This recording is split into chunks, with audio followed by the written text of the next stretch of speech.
तो ये मेरा सॉलिड स्टेट का चौथा वीडियो है। इसके पहले हम लोग टाइप्स ऑफ द क्रिस्टल और अरेंजमेंट ऑफ द एटम्स और उसके बाद पैकिंग एफिशिएंसी हम लोग पिछले वाले वीडियो में हम लोग देख चुके हैं। अगर आप उस वीडियो को नहीं देखे हैं तो इसका डिस्क्रिप्शन में उसका लिंक है, वहाँ पे आप लोग देख सकते हैं। इस वीडियो में हम लोग डायमेंशन कैलकुलेशन और उसके बाद क्रिस्टल इफेक्ट का बात करेंगे। तो सबसे पहले हम लोग बात करते हैं डायमेंशन कैलकुलेशन पर। डायमेंशन कैलकुलेशन, डायमेंशन कैलकुलेशन तो कहता है कि यह एक यूनिट सेल है। क्या है? एक यूनिट सेल जिसका एज लेंथ हमने ए माना, क्योंकि let edge length of unit cell, edge length of unit cell is equal to A. Clear? और mass of molar mass of atom present in unit cell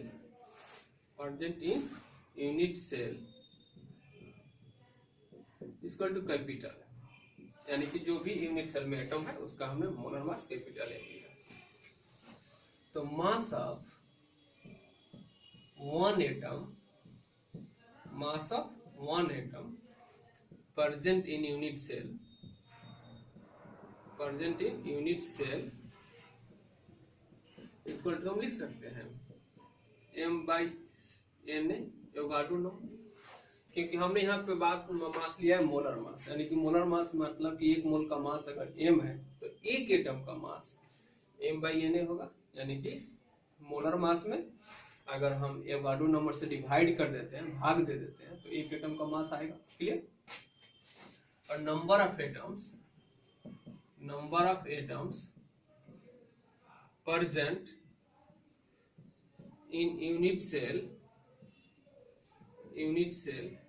equal to z, यानी कि z atoms हैं जो unit cell में present है। तो total mass of unit cell, तो unit cell के हम टोटल मास का बात करें तो हम कह सकते हैं कि जितने एटम्स यूनिट सेल में हैं उनका मास, यानी कि z into m/na, z into m/na। Clear? और volume of unit cell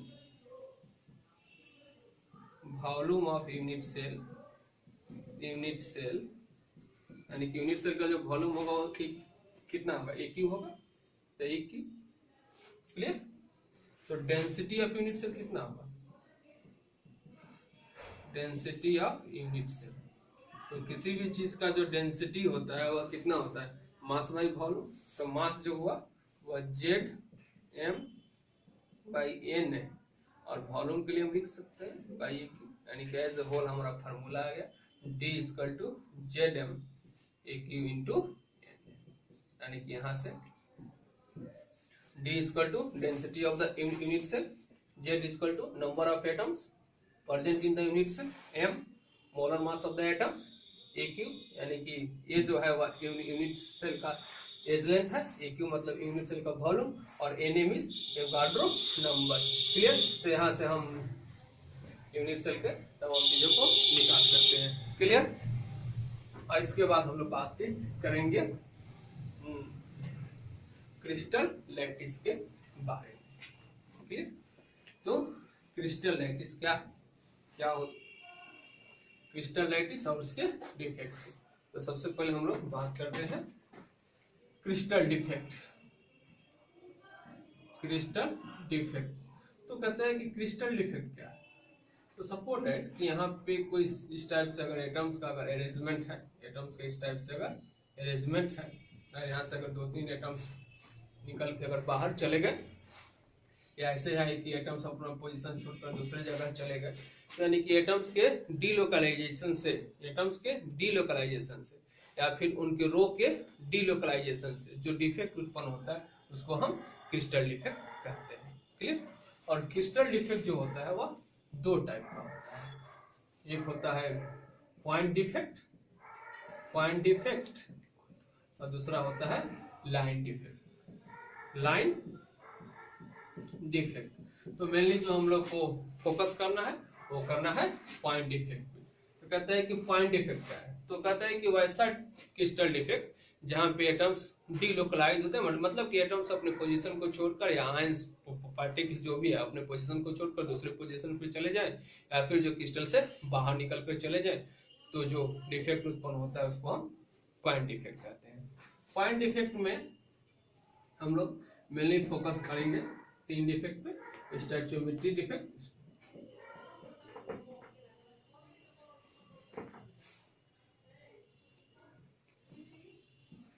स्टैचोमेट्री defect, दूसरा है नॉन स्टैचोमेट्री डिफेक्ट,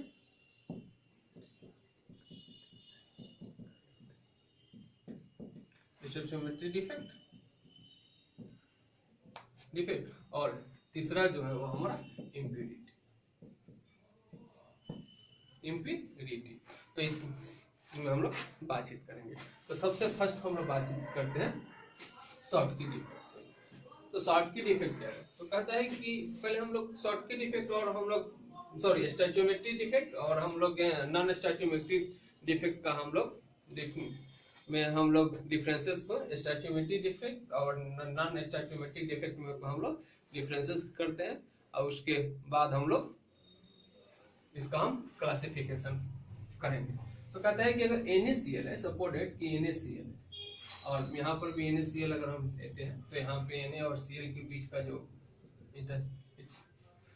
रेशियो है 1:1 है। तो कहता है कि अगर इस प्रकार से अगर डिफेक्ट उत्पन्न हो, इसका जो स्टैचोमेट्रिक रेशियो है वह ज्यों का त्यों रह जाए, अगर स्टैचोमेट्रिक रेशियो ज्यों का त्यों रह जाए तो उसको हम कहते हैं स्टैचोमेट्री डिफेक्ट। और कहता है कि अगर स्टैचोमेट्री उसका बदल जाता है कि जैसे कि 1:1 है, अगर ऐसा भी हो सकता है कि यहाँ से Cl कुछ बाहर निकल जाए यानी कुछ एक्सेस हो जाए, या फिर Na कुछ बाहर निकल जाए Cl कुछ एक्सेस हो जाए, तो ऐसे कंडीशन में जो रेशियो जो होगा 1:1 का नहीं होगा, रेशियो आपका 0.98:1 का हो सकता है ना। इस प्रकार से अगर रेशियो अगर चेंज हो जाए तो उसको हम कहते हैं नॉन स्टैचोमेट्री डिफेक्ट, यानी कि स्टैचोमेट्री डिफेक्ट में आफ्टर द डिफेक्ट रेशियो जो का त्यों होता है, और नॉन स्टैचोमेट्री डिफेक्ट में रेशियो जो होता है वो चेंज हो जाता है। क्लियर? और इस तो कहता है कि स्टैचोमेट्री डिफेक्ट, तो स्टैचोमेट्री डिफेक्ट को हम लोग थर्मोडायनेमिक्स डिफेक्ट भी कहते हैं। और थर्मोडायनेमिक्स डिफेक्ट हम इसलिए कहते हैं कि ये जो डिफेक्ट होता है वो हीट देने से उत्पन्न होता है, यानी कि हीट के कारण यह डिफेक्ट उत्पन्न होता है, इसलिए इसको हम थर्मोडायनेमिक डिफेक्ट भी कहते हैं। तो सबसे पहले हम लोग बात करते हैं स्टैचोमेट्री डिफेक्ट के 4 टाइप्स होते हैं, जिसमें वैकेंसी डिफेक्ट, वैकेंसी। तो कहता है कि वैकेंसी डिफेक्ट क्या है, तो सबसे फर्स्ट बात तो हमको यह याद रखना पड़ेगा कि वैकेंसी डिफेक्ट जो उत्पन्न होता है वह नॉन आयनिक सॉलिड में उत्पन्न होता है, यानी कि वैकेंसी डिफेक्ट जो उत्पन्न होता है वह नॉन आयनिक सॉलिड में उत्पन्न होता है। तो कहता है कि अगर नॉन आयनिक सॉलिड्स है और यहाँ पे इस टाइप से उसके एटम्स का अरेंजमेंट है, इस टाइप से एटम्स का अरेंजमेंट है और कोई एटम जो है वो बाहर निकल, तो इस टाइप से जो डिफेक्ट उत्पन्न होते हैं उसको हम वैकेंसी डिफेक्ट कहते हैं। और एक चीज पे आप लोग ध्यान देंगे कि एटम जब बाहर चले जाएंगे तो उसका जो डेंसिटी होगा वैकेंसी डिफेक्ट में वो डिक्रीज होगा, यानी कि वैकेंसी डिफेक्ट्स में एटम क्रिस्टल लैटिस से बाहर जाते हैं, डेंसिटी डिक्रीज होता है, नॉन आयनिक सॉलिड में उत्पन्न होता है। क्लियर? दूसरा इसका होता है इंडस्ट्रियल डिफेक्ट, इंडस्ट्रियल डिफेक्ट। तो कहते हैं कि इंडस्ट्रियल डिफेक्ट में क्या होता है, तो कहते हैं कि अगर बड़े बड़े एटम्स का अगर लैटिस है, इस टाइप से एटम्स अगर अरेंज है, तो ये जो साइड जो होता है इनका इंडस्ट्रियल साइड कहलाता है, इस साइड से। तो इस साइड पे छोटे छोटे एटम्स अगर आ जाए तो ये जो डिफेक्ट जो उत्पन्न होता है इसको हम इंडस्ट्रियल डिफेक्ट के नाम से जानते हैं। तो यहाँ पे क्या हो रहा है कि बड़े एटम के इंडस्ट्रियल साइड में छोटे एटम्स आ रहे हैं, तो ऐसे केस में डेंसिटी इंक्रीज करेगा। यानी कि as a whole industrial defect में तीन बातें, नॉन आयनिक सॉलिड में उत्पन्न होगा, इंडस्ट्रियल साइट्स में एटम्स के आने के कारण यह डिफेक्ट उत्पन्न होता है, और डेंसिटी यहाँ पे इंक्रीज होता है। क्लियर? इसके बाद हम लोग, तो ये दोनों डिफेक्ट जो उत्पन्न होता है वह नॉन आयनिक सॉलिड में उत्पन्न होता है। उसके बाद होता है फ्रेंकल डिफेक्ट। फ्रेंकल तो कहते हैं कि सबसे तो फर्स्ट बात कि फ्रेंकल डिफेक्ट जो उत्पन्न होगा वह आयनिक सॉलिड में उत्पन्न होगा। क्लियर? और इसमें होता क्या है कि कैटायन का साइज छोटा होता है, जैसे कि कैटायन का साइज छोटा हुआ, एनायन का साइज बड़ा, कैटायन छोटा एनायन बड़ा, एनायन बड़ा कैटायन छोटा, एनायन बड़ा कैटायन छोटा, कैटायन का साइज छोटा एनायन बड़ा, कैटायन छोटा एनायन बड़ा। तो इसमें होता है कि यहाँ से एनायन क्या हटकर थोड़ा सा डीलोकलाइज हो जाएगा, मतलब कि टुवर्ड्स इंडस्ट्रियल साइट्स में चला जाएगा। इससे जो डिफेक्ट उत्पन्न होता है मेनली कैटायन का साइज छोटा और एनायन का साइज बड़ा होना चाहिए।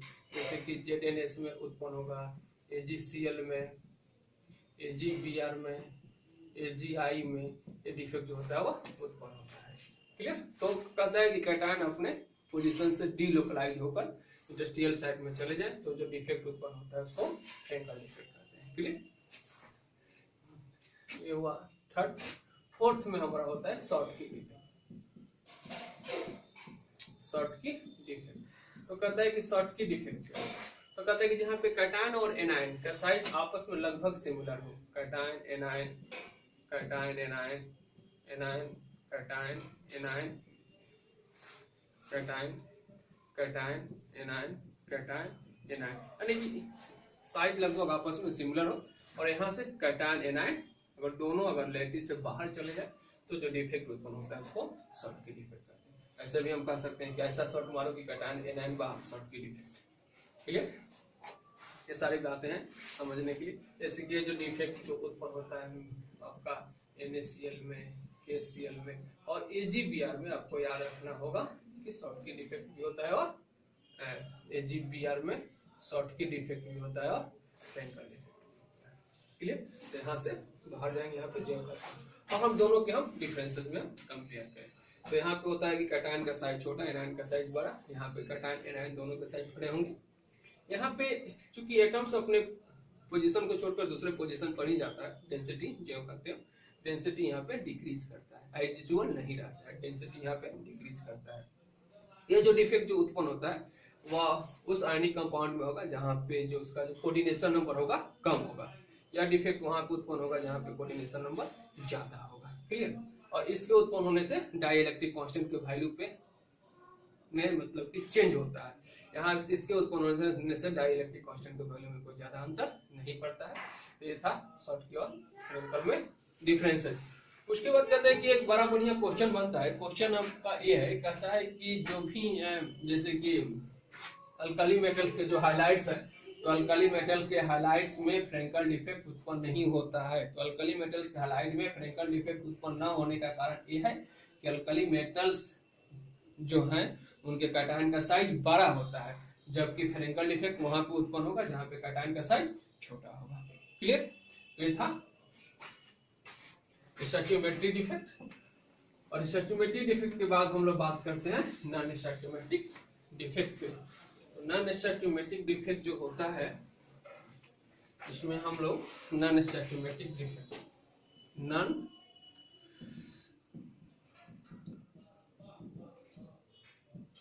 स्टोइकियोमेट्रिक डिफेक्ट, तो ये चीज हम लोग समझ गए हैं कि नॉन स्टोइकियोमेट्रिक डिफेक्ट में जो स्टोइकियोमेट्रिक रेशियो है वह चेंज करेगा।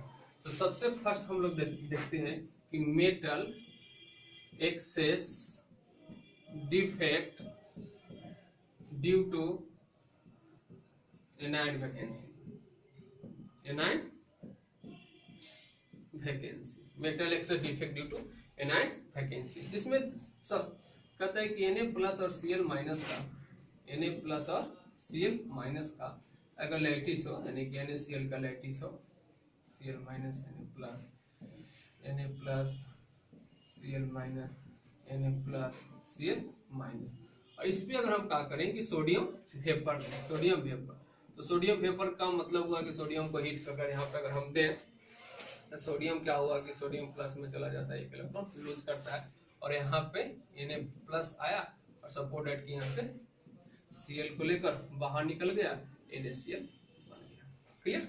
NaCl बनने के बाद होगा क्या, जो लैटिस हो वो आपका Na plus Cl minus Na plus Cl minus Cl minus Na plus और यहाँ पे बन गई वैकेंसी और वैकेंसी में इलेक्ट्रॉन्स आएंगे यहाँ पे Na प्लस और यहाँ पे Na plus Cl minus Na plus Cl minus, यानी कि इस टाइप के अगर डिफेक्ट अगर उत्पन्न होता है तो यहाँ पे जो वैकेंसी बनता है इसको हम कहते हैं एफ सेंटर और एफ सेंटर के बनने के कारण जो क्रिस्टल होता है अपना कलर चेंज कर देता है। लेकिन मेनली जो क्रिस्टल के कलर चेंज करने का जो मेन रीजन है वह मेन रीजन आपका ये है कि इसके लैटिस पे इलेक्ट्रॉन फ्री होते हैं और लैटिस पे फ्री इलेक्ट्रॉन होने के कारण जो रेडिएशन है उनके फ्रीक्वेंसी में चेंजेस होते हैं, अब्जॉर्प्शन एमिशन वगैरह चेंज होता है, इसके कारण क्रिस्टल अपना कलर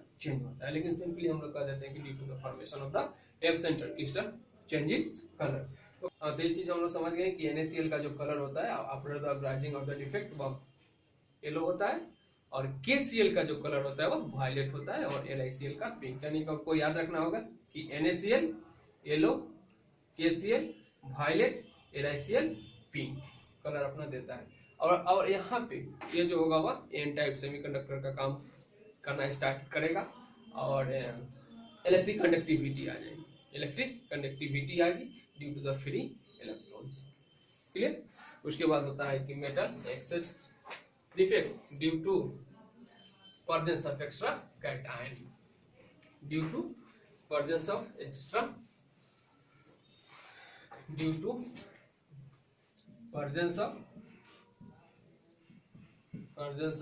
extra cation।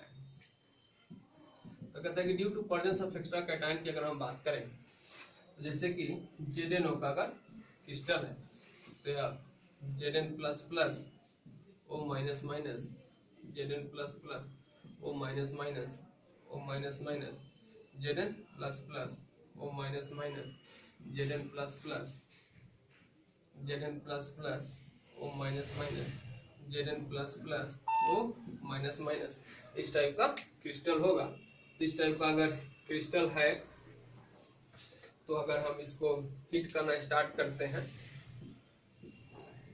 हीट करें तो Zn प्लस प्लस और हाफ O2 बाहर जाता है और 2 इलेक्ट्रॉन रिमूव होता है। यानी कि एज ए होल हम कह सकते हैं कि ऑक्सीजन जब बाहर जाएंगे तो Zn जो होता है कि Zn plus plus O minus minus Zn plus plus O minus minus O minus minus Zn plus plus O minus minus Zn plus plus, और जो ऑक्सीजन बाहर चले गए वो जो Zn होते हैं वो इंडस्ट्रियल साइट में इस टाइप से चले आते हैं। क्लियर?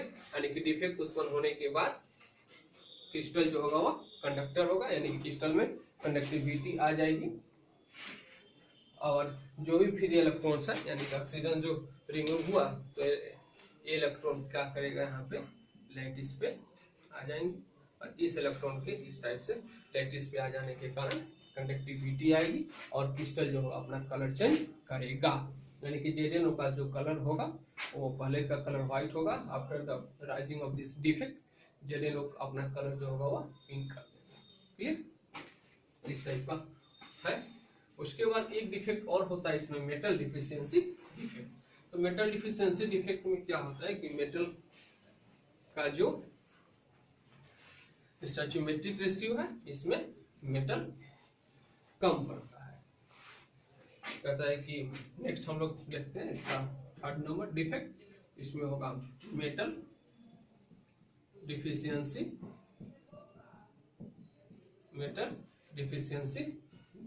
डिफेक्ट। तो कहते हैं कि मेटल डिफिशियंसी डिफेक्ट है।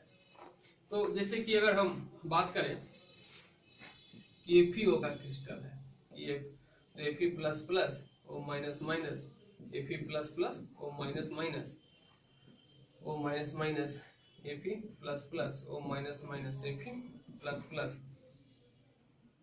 Fe plus plus O minus minus Fe plus plus O minus minus.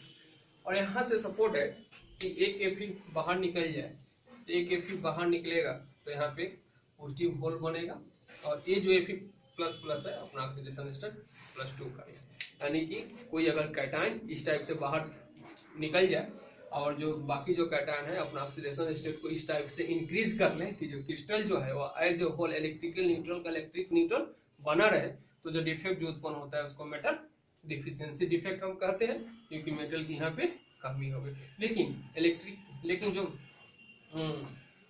Lattice है वो as a whole electrical neutral ही रहेगा, क्योंकि जितने चार्जेस की कमी हो गई ऑक्सीडेशन स्टेट इंक्रीज करने के कारण उतने चार्जेस आ गए, लेकिन यहाँ पे पॉजिटिव होल का फॉर्मेशन हो गया। पॉजिटिव होल के फॉर्मेशन के कारण इसमें कंडक्टिविटी आएगी, यानी कि ये जो होगा वो पी टाइप सेमीकंडक्टर का काम करेगा और डेंसिटी यहाँ पे डिक्रीज होगा। अगर यही डिफेक्ट अगर फेरस सल्फाइड में सल्फेट में अगर उत्पन्न हो जाए तो अपना कलर चेंज कर एज लाइक गोल्ड अपना कलर बना लेता है, जिसको हम मूर्खों का सोना या फुलिश गोल्ड के नाम से हम लोग जानते हैं। ये हुआ मेटल डिफिशियंसी डिफेक्ट। अब मेटल डिफिशियंसी डिफेक्ट के बाद एक हम बात करेंगे इम्प्यूरिटीज डिफेक्ट पर। कहता है कि इम्प्यूरिटीज डिफेक्ट क्या है। इम्प्यूरिटीज ये आपका नॉन स्टैच्यूमेट्रिक डिफेक्ट था। इम्प्यूरिटीज तो कहता है कि इम्प्यूरिटीज क्या है। तो जैसे कि सपोर्ट है कि NaCl का अगर लैटिस है Na plus Cl minus Na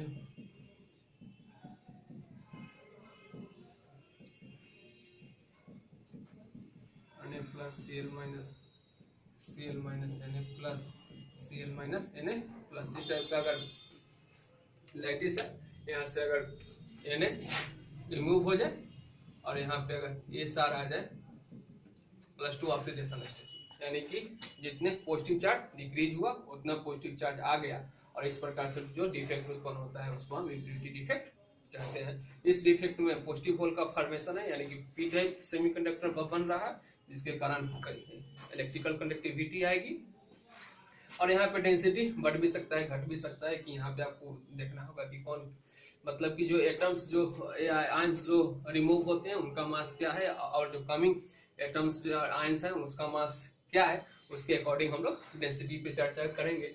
इसी प्रकार से अगर हम CdCl2 को अगर AgCl के क्रिस्टल में अगर हम डिपॉजिट करें डॉपिंग करें तो इसके भी डॉपिंग से जो इम्प्यूरिटी डिफेक्ट राइज होता है। क्लियर।